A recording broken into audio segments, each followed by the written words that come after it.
Hello YouTube. This video is going to be a little bit about the true definition of psychopathy and how it's very often misunderstood due to its misrepresentation in the media and the movies and things like that. I am diagnosed as a psychopath. That doesn't mean that I'm burying bodies out underneath my shed or hiding people in my crawl space. Basically what it means is I don't feel a lot of emotions. My brain is wired so that I don't feel things like empathy and sympathy and love and nurturing and things like that. I'm kind of cold, callous, and emotionless.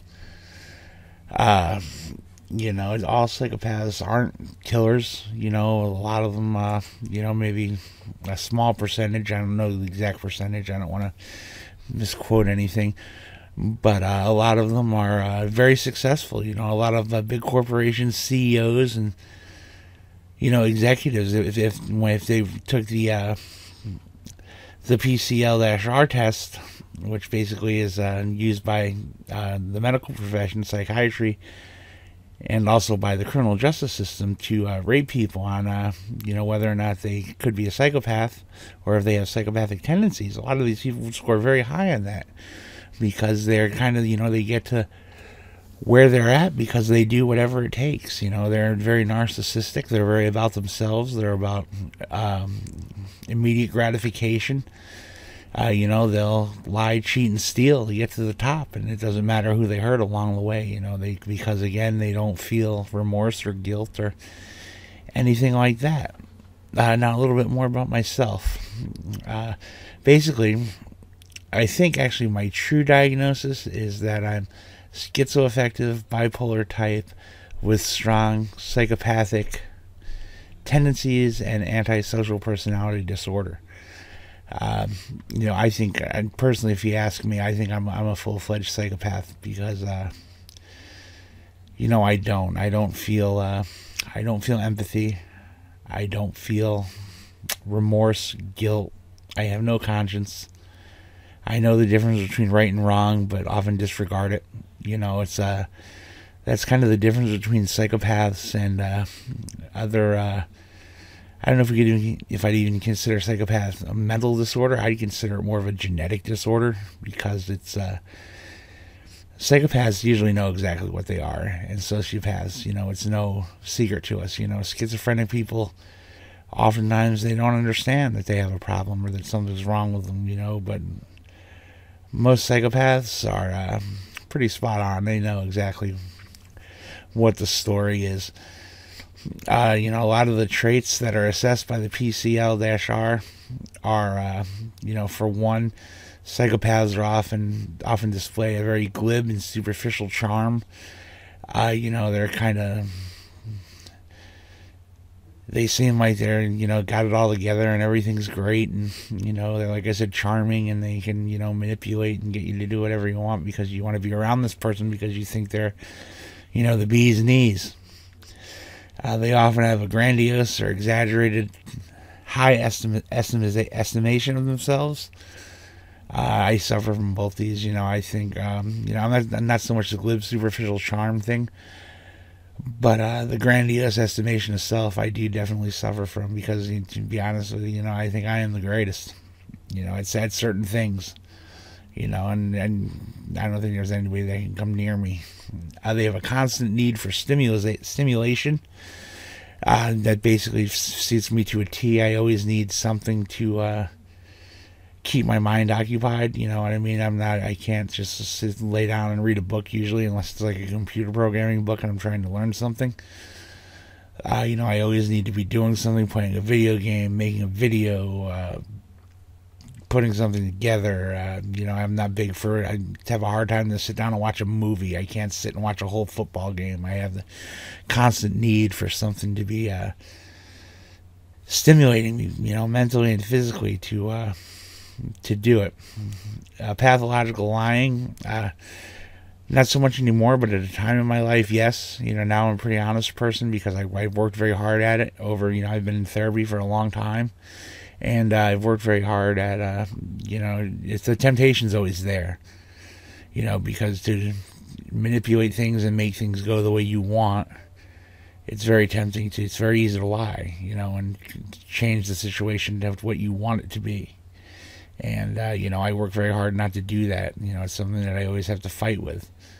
They're very cunning and manipulative. That's me to a T, too. I can't really know how to get people to do what I want when I want them to do it. I know how to bait people in and, kind of toy with their emotions to get things the way I want it to be so that I can get the situation to become what I want it to be so that it is beneficial to me, so that, again, it can get me to the point where I get what I want. A lack of remorse or guilt, again, the same thing. I live life with no regrets, no remorse, no guilt. One thing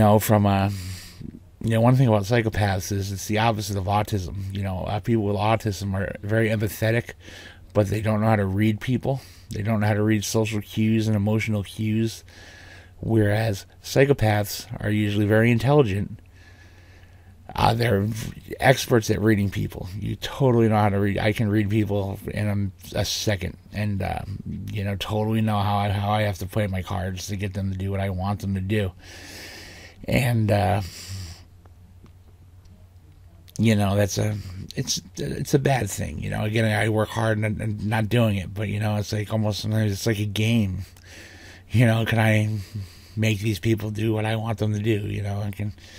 It's like a challenge to yourself, but again, I work very hard not to do that in my everyday life, because we also, psychopaths, are very good at mirroring emotions. Like I said, we pick up on people and read people very quick and pick up on the social cues, and we learn how to feign those emotions. Like I go to a funeral, I act sad when on the inside I could really give a darn.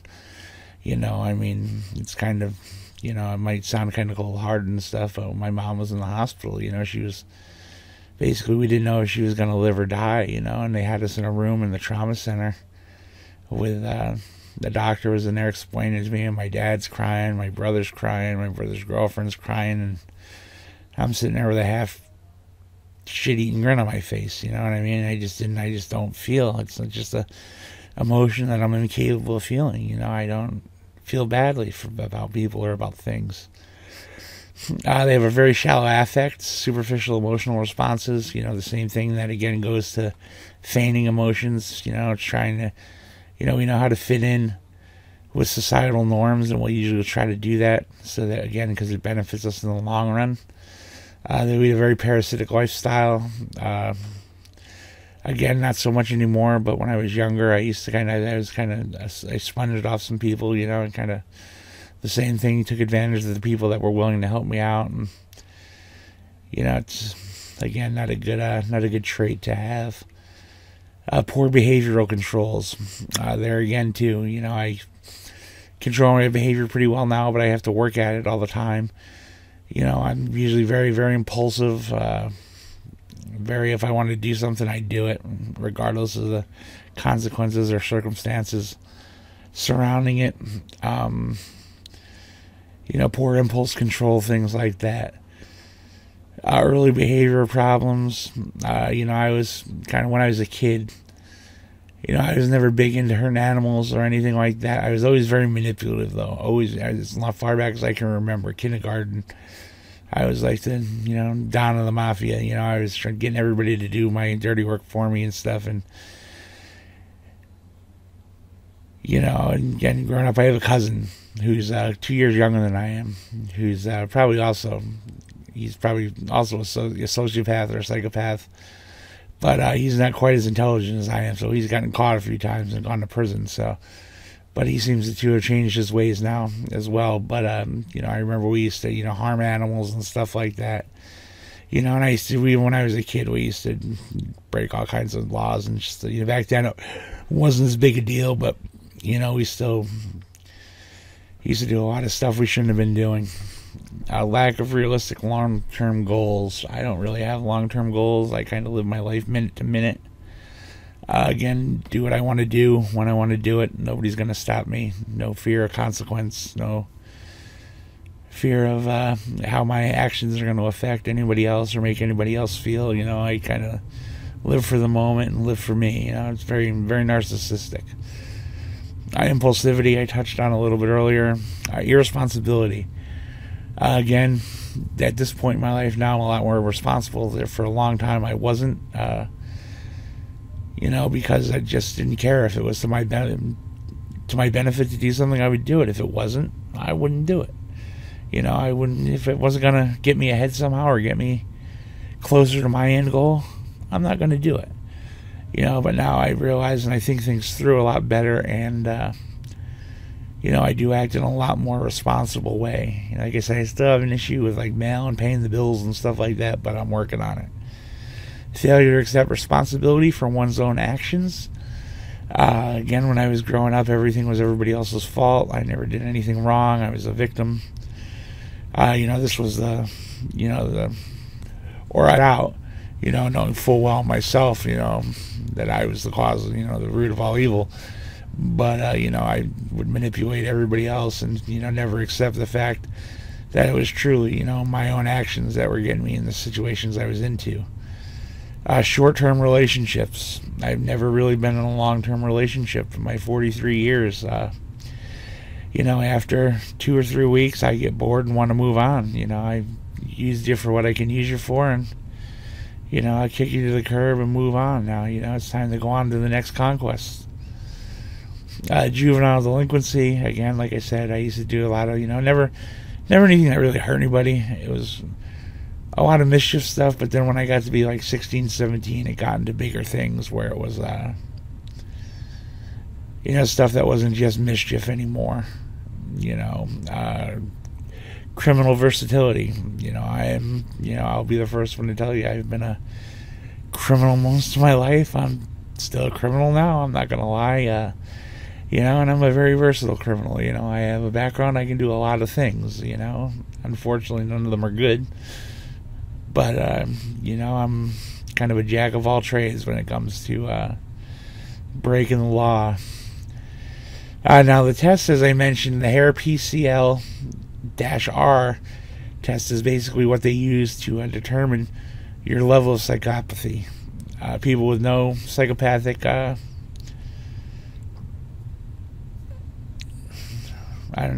psychopathic tendencies will score 0. People that are full-blown 100%, no doubt about it, psychopaths will score 40. I took the test with my psychiatrist a couple of years ago. I scored a 34 out of 40, which is actually the same thing that Ted Bundy scored. So that's kind of frightening when you think about it. Me and Ted Bundy have the same thought process. But again, I am a psychopath, but I'm not dangerous. I've never been dangerous. I'm more manipulative as far as I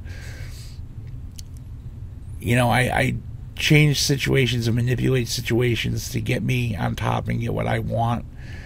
I've never done it really using violence that much. Maybe for a couple of years when I was younger, I was kind of a bully, but I was into some bad stuff then.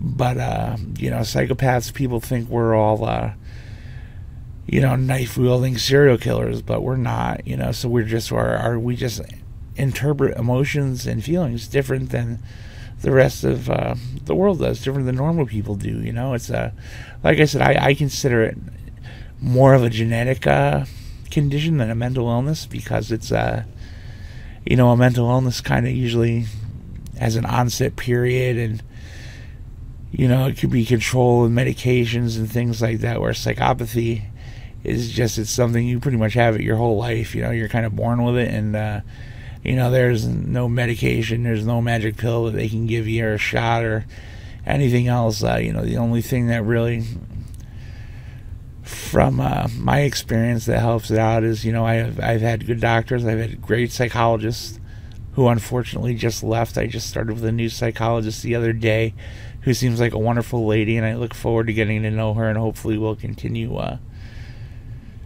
to make good progress with my life. But my old psychologist, she was the greatest. She's when I have trust issues with people. I don't open up, and I'm not myself around many people. I'm a persona I create.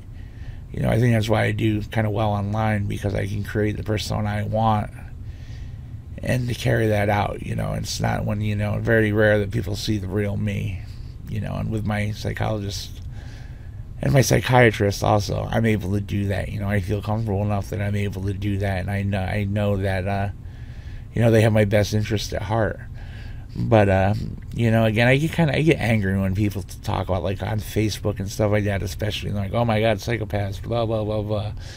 It's a derogatory term. It's like using a homophobic slur or a racial slur or something to me. It's like I said, psychopaths. We're not all. There are the 1% that are the Jeffrey Dahmers and the Ted Bundys and the BTKs and the guys like that just they're just cold-hearted killers, and that's what they are. And that's it. They just don't give a damn.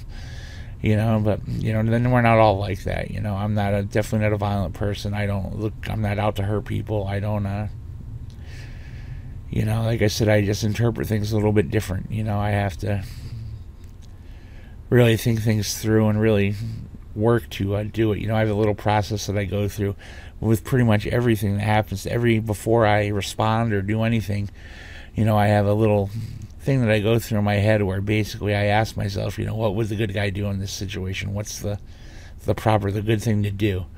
Because it's always, when everything happens, you always have a choice. You have multiple choices. And usually some of these choices are bad, and some of these choices are good. Most people have a conscience. They have the little angel on one shoulder and the devil on the other shoulder, and they kind of fight between each other, and whichever one wins out, wins out. But a psychopath doesn't have the angel on the shoulder. They just have the devil on the shoulder, and maybe not even the devil. They don't even have him. They're just their own free will and everything else. So I have a thing that I go through mentally. It's a lot of work, and it's kind of exhausting sometimes, but it works for me, and hopefully I'll continue, like I said, to make progress. I think I have my psychopathy pretty much under control now. I don't for the most part, I'm a pretty good guy now. But I have to work at it. It doesn't come naturally. But anyway, that's my view on psychopathy and how it's often misrepresented in the media and the rest of the world, and some of the stigmas that go along with it. Alrighty, until we meet again, shrug out.